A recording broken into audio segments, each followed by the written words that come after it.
नमस्कार मित्रांनो, आज आपण भेट देणार आहोत पुण्यातील 3 प्रसिद्ध ठिकाणांना. देहू, आळंदी आणि लोणावळाजवळ असलेल्या कार्ला येथील श्री एकविरा देवी देवस्थानाला. आजचं आपलं पहिलं ठिकाण असणार आहे आळंदी. आळंदी हे पुण्यापासून 22 किलोमीटर अंतरावरती आहे. आळंदी या ठिकाणी संत ज्ञानेश्वर महाराजांचं समाधी मंदिर आहे. आळंदी येथे मंदिर परिसरामध्ये पार्किंगची चांगली सोय करण्यात आलेली आहे. पार्किंगपासून थोडं पुढे आल्यानंतर इंद्रायणी नदीच्या पात्रामध्ये आपल्याला विश्वशांती स्तंभ दिसतो. या विश्वशांती स्तंभावर हिंसेकडून अहिंसेकडे जाणारी प्रतिकात्मक शिल्पे आहेत. ह्यामध्ये सिंह, गरुड, मोर आणि शेवटी शांततेचे प्रतीक कमळ आहे.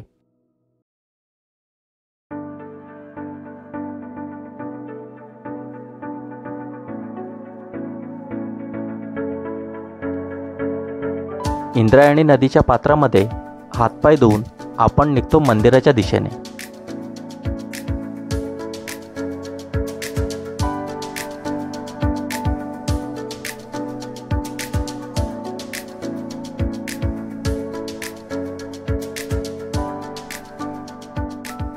मंदिराकडे जात असताना रस्त्याच्या दोन्ही बाजूला आपल्याला प्रसादाची आणि मूर्त्यांची दुकानं दिसतात.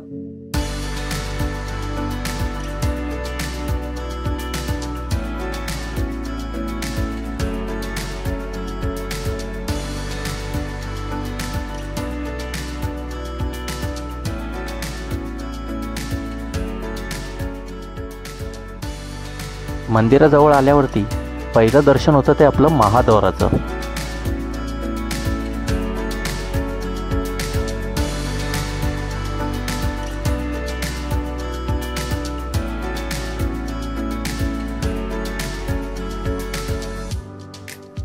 महाद्वाराची पहिली पायरी संत ज्ञानेश्वरांचे थोर भक्त श्री गुरु हैबतराव बाबा यांची आहे.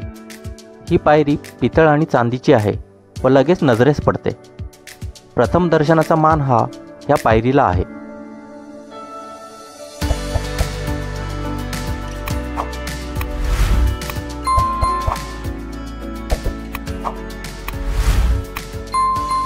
आतमध्ये दर्शनासाठी आपल्याला रांगेत जावं लागतं आणि रांगेत जात असताना आपल्याला ह्या मंदिराचे असे दर्शन होते. मंदिर परिसरामध्ये भरपूर ठिकाणी भजन कीर्तन चालू असतं.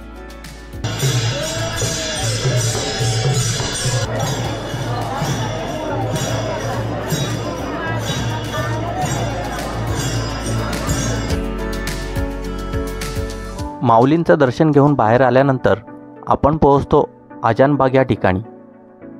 येथे आजान वृक्षांची बाग आहे व येथे ज्ञानेश्वरीमधील काही ओव्या संगमरवरी दगडामध्ये कोरलेल्या आहेत. असं म्हणतात, या वृक्षाखाली केलेला अभ्यास कायम लक्षात राहतो. दर्शन झाल्यानंतर मंदिरापासून थोडं पुढे आल्यावर आपण पोहोचतो मुक्ताबाईंनी ज्ञानेश्वर महाराजांच्या पाठीवर मांडे भाजले होते त्या ठिकाणी. एकदा ज्ञानेश्वर महाराजांनी मुक्ताबाईंना मांडे बनवण्यास सांगितले. मांडे म्हणजे भाकरी. तेव्हा मुक्ताबाई खापर शोधत होत्या. समाजातून त्यावेळी त्यांना खूप त्रास दिला जात असत. खापर न मिळाल्यामुळे मुक्ताबाई ह्या परत आल्या. त्यावेळी ज्ञानेश्वर महाराजांनी मुक्ताबाईंना त्यांच्या पाठीवर मांडे बनवण्यास सांगितले. आपल्या योगाग्नीने त्यांनी आपली पाठ गरम केली व मुक्ताबाईंनी त्यांच्या पाठीवरती मांडे भाजले. हा चमत्कार ह्याच ठिकाणी झाला होता. या ठिकाणापासून थोडं पुढे आल्यानंतर आहे माऊलींनी चालवलेली भिंत. त्या काळी ज्ञानोबा महाराजांची ख्याती ऐकून योगी चांगदेवांना माऊलींना भेटण्याची इच्छा झाली. 1400 वर्षाचं आयुष्य आणि अनेक सिद्धी यातून आलेल्या गर्वामुळे आपलं सामर्थ्य दाखवण्यासाठी चांगदेव हे वाघावर बसून आले होते. त्यावेळी माऊली हे आपल्या भावंडांसोबत मातीच्या भिंतीवरती बसले होते आणि चांगदेवांची ही वार्ता ऐकताच त्यांनी भिंतीलाच चालण्याचा आदेश दिला. भिंतीवर बसून आकाशमार्गे येताना बघून चांगदेवांचे गर्वहरण झाले.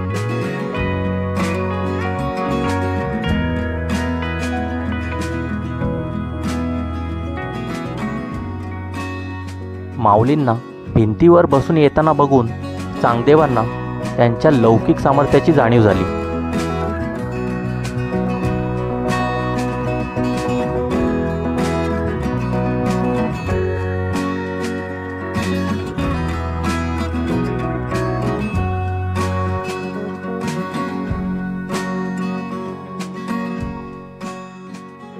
आळंदी येथे माऊलींचे दर्शन घेतल्यानंतर आता आपण निघालोय दुसरे एक श्री क्षेत्र देहू या ठिकाणी. देहू गावामध्ये प्रवेश करताच आपल्या नजरेसमोर पडतो हा भव्य प्रवेशद्वार.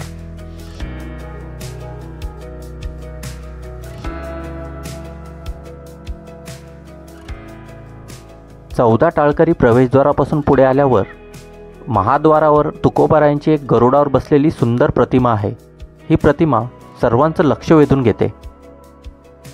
मंदिरामध्ये प्रवेश करताच समोर सुंदर तुळशी वृंदावन आहे. मंदिराचा गाभारा खूपच सुंदर आहे. मंदिराच्या गर्भगृहामध्ये प्रवेश करताच आपल्याला संत तुकाराम महाराजांची सुंदर अशी मूर्ती दिसते व पादुकांचं दर्शन होतं. शिळा मंदिराच्या मागे महादेवांचं मंदिर आहे. सभा मंडपामध्ये नंदी महाराज विराजमान आहेत व आत गर्भगृहामध्ये महादेवांची पिंड आहे.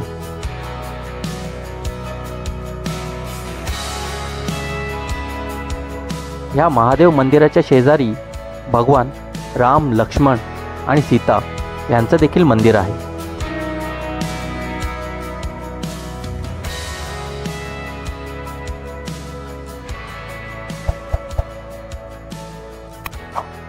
थोड्याच अंतरावरती विठ्ठल रखुमाईचं मंदिर देखील आहे. आता आपण पोहोचलोय मंदिराच्या मागे असलेल्या तुकाराम महाराजांचं घर व जन्मस्थान या ठिकाणी. या वाड्यामध्ये तुकाराम महाराजांचा जन्म झाला आणि आता त्यांचे वंशज इथे राहतात. ह्याच वाड्यापासून दरवर्षी पंढरपूरसाठी पालखी निघते.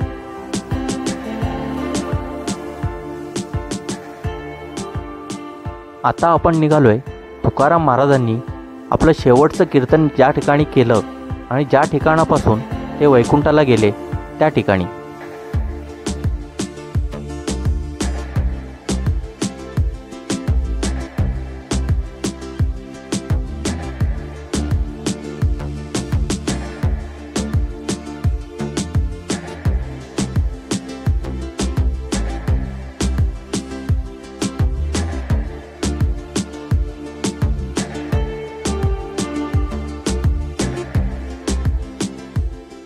ह्या ठिकाणी भिंतींवरती त्या काळातील प्रसंगांचे वर्णन केलेले आहे.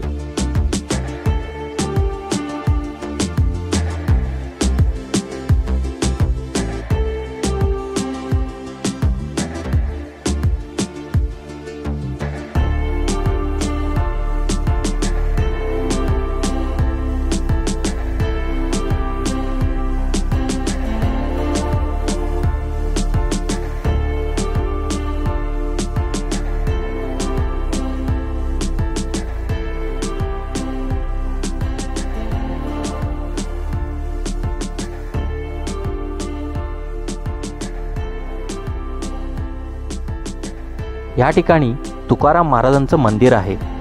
ह्या मंदिरामध्ये तुकाराम महाराजांची कीर्तन करतानाची मूर्ती आहे व मागे विठ्ठल रुक्मिणीची मूर्ती आहे.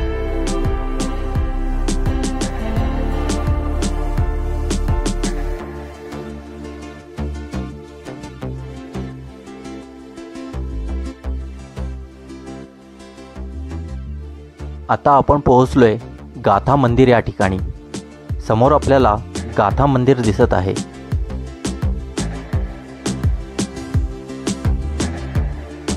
मंदिराच्या पायथ्याशी विशाल हत्तींची शिल्पे आहेत. या मंदिराचं स्थापत्य खूपच भव्य आहे, परंतु त्यापेक्षाही तुकोबारायांच्या अभंगांची उंची ही खूपच जास्त आहे. मंदिराच्या आतमध्ये जगद्गुरू संत तुकाराम महाराजांची भव्य मूर्ती आहे. मंदिराच्या भिंतीवरती संगमरवरी दगडांवर अभंगांचे दर्शन होते. या मंदिराच्या सभामंडपाला 18 खांब आहेत मंदिरांच्या भिंतींवरती आपल्याला अभंगांचा ज्ञानसागर बघण्यास मिळतो.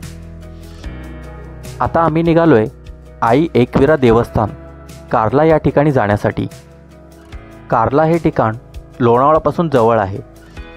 लोणावळ्यापासून PMT आणि बसेस या ठिकाणी जातात.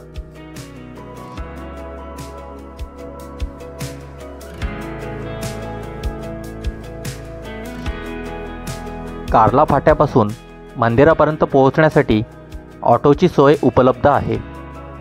एकविरा आई मंदिर हे डोंगरावरती आहे.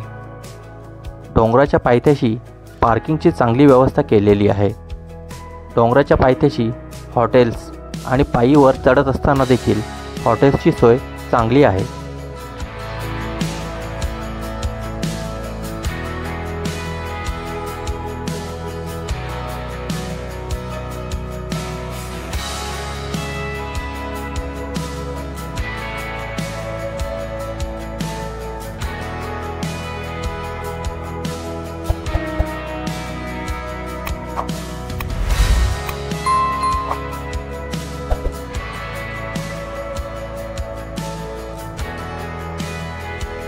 मंदिरापर्यंत जाण्यासाठी आपल्याला अर्धा ते पाऊण तास डोंगरावरती पायऱ्या चढून जावं लागतं. वर जात असताना भरपूर वेळा आपल्याला बाहेर गावाहून आलेल्या पालख्यांचं दर्शन होतं.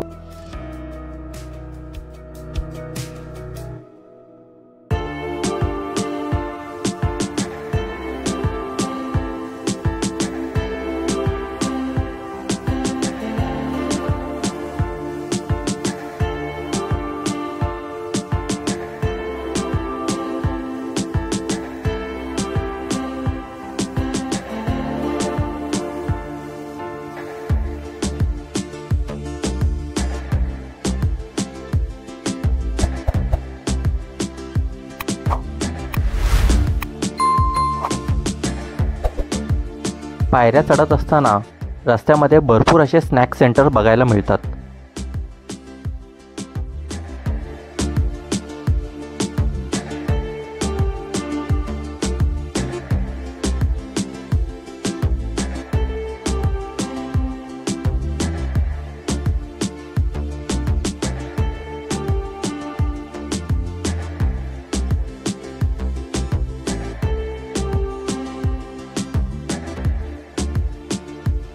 सुट्टीच्या दिवशी या ठिकाणी येणाऱ्या भाविकांची संख्या ही खूपच जास्त असते. दर्शनासाठी 2 ते 3 तासही लागू शकतात. हे ठिकाण कार्ला येथे आहे. या ठिकाणी नवसाला पावणाऱ्या एकविरा आईचं मंदिर आणि जागतिक वारसा असलेल्या कार्ल्याच्या लेण्या आहेत.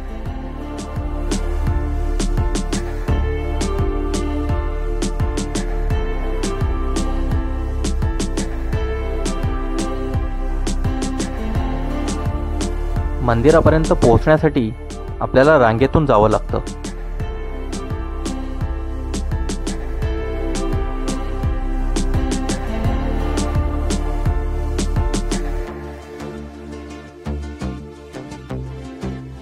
मंदिराच्या आतमध्ये खूपच आकर्षक अशी एकविरा आईंची मूर्ती आहे. एकविरा आई ही संकटात पावणारी व नवसाला पावणारी आहे असं मानलं जातं.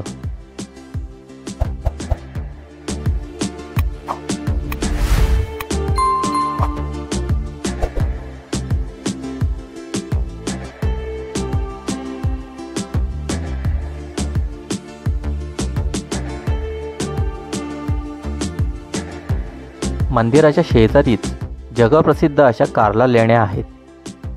यातील कोरीव काम आणि कलाकृती सर्वांचं लक्ष वेधून घेतात. ह्या लेण्या बघण्यासाठी 25 रुपयांचं तिकीट घ्यावं लागतं. हे तिकीट आपल्याला मंदिराच्या एंट्रन्स जवळच मिळतं.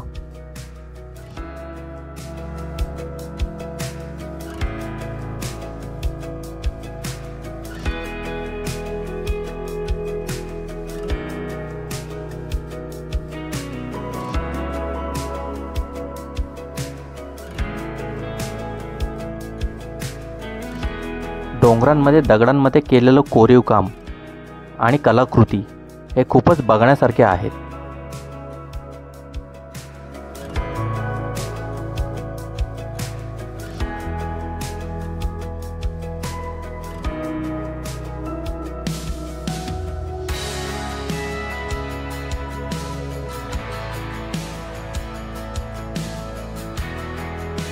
ह्या सुंदर कलाकृती आणि रचना बघताना वेळ कसा निघून जातो हे कळतच नाही.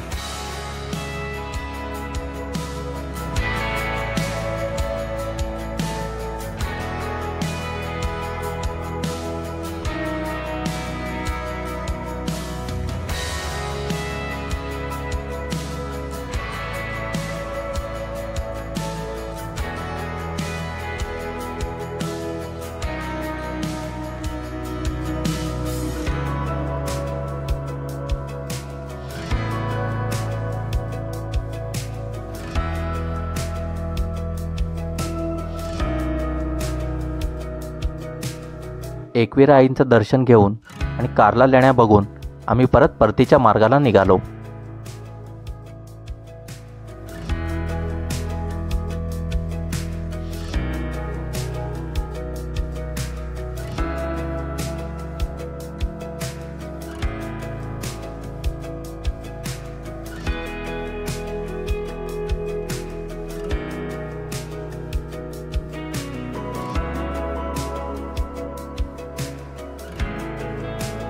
कार्ला हे ठिकाण जुन्या मुंबई पुणे हायवेवरती आहे, त्यामुळे येथे कनेक्टिव्हिटी खूपच चांगली आहे. Thank you for watching this video. हा व्हिडिओ जर आवडला असेल तर नक्की लाईक, शेअर आणि सबस्क्राईब करा. थँक्यू.